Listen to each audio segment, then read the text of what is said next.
तो tower of magic के episode 41 के साथ हाजिर हो। तो लास्ट एपिसोड के एंड पे हमने देखा था कि माय डिजायर की पहली क्वेस्ट पूरी हो चुकी है और उसे यहाँ पर अप्रूवल मिल जाती है कि वो गवर्नर ऑफिस में जा सकता है। इसी के साथ अगले दिन सुबह सुबह वो लोग वहां पर कार्ट में बैठते हैं और वहां पर से गवर्नर ऑफिस की तरफ निकल पड़ते हैं। तो वहां पर रास्ते में जाते हुए उसे जैसे वो लोग ब्रिज को पार करते हुए गवर्नर पैलेस की तरफ आगे बढ़ते हैं तो वहां पर उसे बहुत सारे ऐसे लोग दिखाई देते हैं जो कि भिखारी टाइप के लग रहे होते हैं, यानी कि वो काफी ज्यादा कमजोर और भूखे लग रहे होते हैं। तो वो सभी लोग बेकार होते हैं, होमलेस लोग होते हैं जो कि यहाँ पर आकर पनाह ले रहे होते हैं। तो वो उनसे पूछता है कि मास्टर मुझे बताएं कि ये सभी लोग कौन हैं। तो हेड शेफ उसे उनके बारे में बताता है कि ये सभी लोग होमलेस लोग हैं, सभी लोग यहाँ पर आकर पनाह ले रहे हैं क्योंकि बहुत ही जल्दी सर्दियों का मौसम आने वाला है और गवर्नर एक बहुत ही अच्छे इंसान है। गवर्नर नहीं चाहता कि सभी लोग बाहर ठंड में मारे जाएं, इसी वजह से उन्होंने इन सभी लोगों को अपने पैलेस में बुला लिया। ये सभी लोग पैलेस की दीवारों के बाहर यहाँ पर बैठे रहते हैं और यहीं पर इनको खाना भी दिया जाता है। गवर्नर एक बहुत ही अच्छे दिल के इंसान है, इसी वजह से उन सभी को खाना भी देते हैं। लेकिन ये सभी के सभी बेकार लोग हैं, यानी कि कोई काम नहीं करते और मुफ्त का खाना खाते हैं।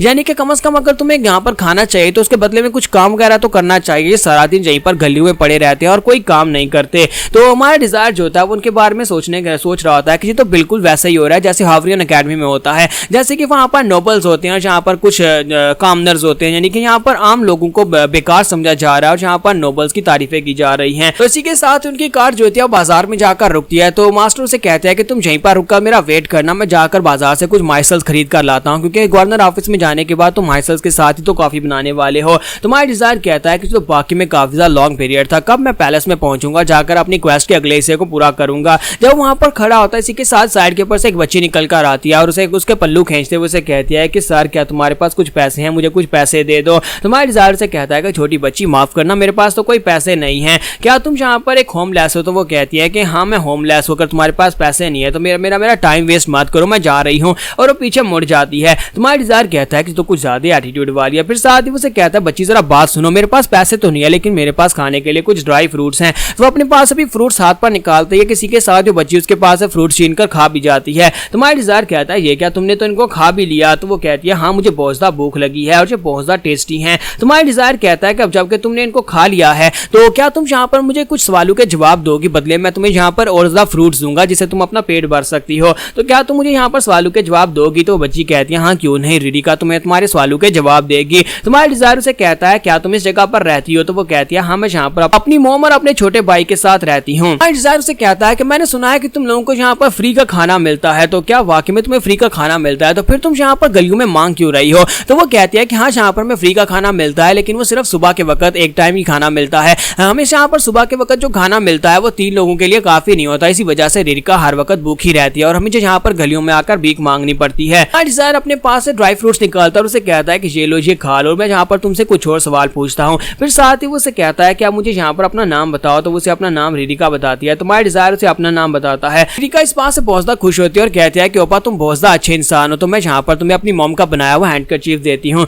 तो अपने पास से रुमाल निकाल कर उसे देती है। तुम्हारा डिजायर कहता है कि वो तुम्हारी मॉम तो बहुत ही अच्छा रुमाल बना लेती है, तो क्यों ना तुम इस रुमाल को जाकर बाजार में बेचो। अगर तुम इन्हें बाजार में जाकर बेचोगी तो इससे पैसे कमा सकती हो और तुम्हें यहाँ पर मुफ्त में खाना मांगने की जरूरत नहीं पड़ेगी। तो वो कहती है कि हम लोग ऐसा नहीं कर सकते, हालांकि हम सभी कामनर जितने भी लोग यहाँ पर आए वो सभी लोग अपने अपने काम करते थे, यानी कि जहां से हम लोग आए वहां पर कोई ना कोई तो हम लोग काम करते थे, लेकिन जहां पर हमें कोई काम नहीं देता वो सभी लोग कहते हैं कि जहां से दफा हो जाओ, तुम लोग चोर हो। हालांकि हम लोग चोर भी नहीं है, फिर भी वो हमसे कहता है कि तुम लोग हमारी चीजें चोरी कर लोगे, इसी वजह से हमें बाजार में जाने की इजाजत नहीं है और ना ही बाजार में अपनी चीजें बेचने की इजाजत है। इसी वजह से वो हमें यहाँ पर दीवारों के साथ लाकर बैठना पड़ता है और मांगना पड़ता है ताकि हम लोग यहाँ पर अपना दिन का गुजारा कर सके, अपना पेट पाल सकें। तो जैसे वो उसे सारी बात बताती है, माय डिजायर के पास विंडो ओपन होती है और उसे कहा जाता है कि 2 में से एक क्वेस्ट जो है उसकी इन्वेस्टिगेशन तुमने कर ली है, तुम्हें इस मसले को हल करना होगा। तुम्हें यहाँ पर इन सभी जितने भी बेकार लोग हैं इन सभी लोगों को यहाँ पर बसाना होगा ताकि वो बाजार में अपनी चीजें बेच सकें। माय डिजायर कहता है कि ये तो एक बड़ी प्रॉब्लम है, जहाँ पर इन सभी बेकार लोगों को उनके राइट्स कैसे दिलवाए जा सकते हैं, क्योंकि यहाँ पर तो वही सिस्टम है जैसा हावरियन एकेडमी में है, जहाँ पर नोबल्स कामनर से बहुत ज्यादा नफरत करते हैं, वैसे ही यहाँ पर जो रहने वाले लोग हैं वो इन सभी बेकार लोगों से नफरत करते हैं। और इसी के साथ ही हेड शेफ वहां पर आ जाता है। जब हेड शेफ वहां पर आ जाता है तो उसी के साथ ही माय डिजायर जो होता है वो रिडिका से कहता है क्या तुम वहां पर सूरज को देख रही हो, जब सूरज वहां पर ढल जाएगा तो उसी सेज में वहां पर पैलेस के उस हिस्से में आ जाना, मैं वहां पर तुम्हारे लिए रात के वक्त खाना रखूंगा और मुझसे आकर खाना ले जाना, फिर तुम्हें मांगने की जरूरत नहीं पड़ेगी। तो रिडिका बहुत ज्यादा खुश हो जाती है और उसके बाद हेड शेफ उसे कहता है मैंने तुमसे कहा था ना कि यहाँ पर खड़े रहना और किसी से कोई बात मत करना, तुम उन बेकार लोगों से बात क्यों कर रहे थे। लेकिन माय डिजायर जो होता है रिडिका को वहां पर जाने से पहले बाय बोलता है, फिर साथ ही वो कार के अंदर बैठ बैठ जाता है और सोच रहा होता है यहाँ की हालत काफी ज्यादा खराब है। अब जाकर पता चलेगा कि गवर्नर के पास सेकंड क्वेस्ट कौन सी है जिसे मुझे जाकर इन्वेस्टिगेट करना है और उसी के बाद ही यहाँ पर इस डंजन को क्लियर किया जा सकता है। और यहीं पास से हमें दिखाया जाता है कि एक दूसरे एरिया का सीन दिखाते हैं, यानी कि इस पैलेस से काफी दूर बर्फ पड़ चुकी होती है क्योंकि पता है कि यहाँ पर बर्फ का सीजन आ रहा है। तो यहाँ पर कुछ लोगों को दिखाते हैं जो कि जायंट्स होते हैं, यानी कि बारबेरियंस होते हैं। तो वो बारबेरियंस जो होते हैं इसी पैलेस के ऊपर अटैक करने के लिए आगे बढ़ रहे होते हैं। तो हमारे डिजायर की सेकंड क्वेस्ट जो है वो ये हो सकती है कि इन बारबेरियंस को अटैक करने से रोकना है। नेक्स्ट सीन में हमारे डिजायर की ड्यूटी का पहला दिन होता है। तो गवर्नर एवर्नियर जो होते हैं वो बैठकर अपने पास पेपर्स के ऊपर काम कर रहे होते हैं। तो हमारे डिजायर उसके लिए काफी बनाकर लेकर आता है। वो उसके लिए काफी लेकर उसके ऑफिस में आता है और कहता है कि मुझे लगता है कि हमारे गवर्नर जो है वो काफी अच्छे इंसान है, तो मुझे जाकर उनके सामने अच्छा बनना होगा ताकि मैं उनकी एक्नॉलेजमेंट हासिल कर सकूं, यानी उनका भरोसा जीत सकूं। तो जैसे ही वो उसके पास जाता है तो उसी के साथ ही वहां पर उसकी जो विंडो होती है वो उसे गवर्नर के बारे में सब कुछ बताती है और कहा जाता है कि गवर्नर एक बहुत ही अच्छे इंसान है, अगर तुमने इनका भरोसा जीत दिया तो फिर वो जहां पर तुम्हें अपनी सेकंड क्वेस्ट के बारे में जरूर बताएंगे। तुम्हें जहां पर इनके सेकंड क्वेस्ट के बारे में इन्वेस्टिगेट करना होगा और साथ उस मसले को हल भी करना होगा। जब तक तुम उनका भरोसा नहीं जीतोगे तब तक तुम्हें सेकंड क्वेस्ट के बारे में ज्यादा कुछ इन्फॉर्मेशन नहीं मिल पाएगी। डिजायर जाता है उनके लिए कॉफी तैयार करके उन्हें देता है और कहता है कि माय लॉर्ड जेलिए आपकी कॉफी बिल्कुल रेडी है। तो वो उस कॉफी को पीते हैं और फिर से खामोश होकर बैठ जाते हैं। डिजायर कहता है ये बंदा तो कुछ ज्यादा ही खामोश है, अब मैं यहाँ पर इससे क्या ही बात करूं। और इसी के साथ ही वहां पर बात करने के लिए कहता है कि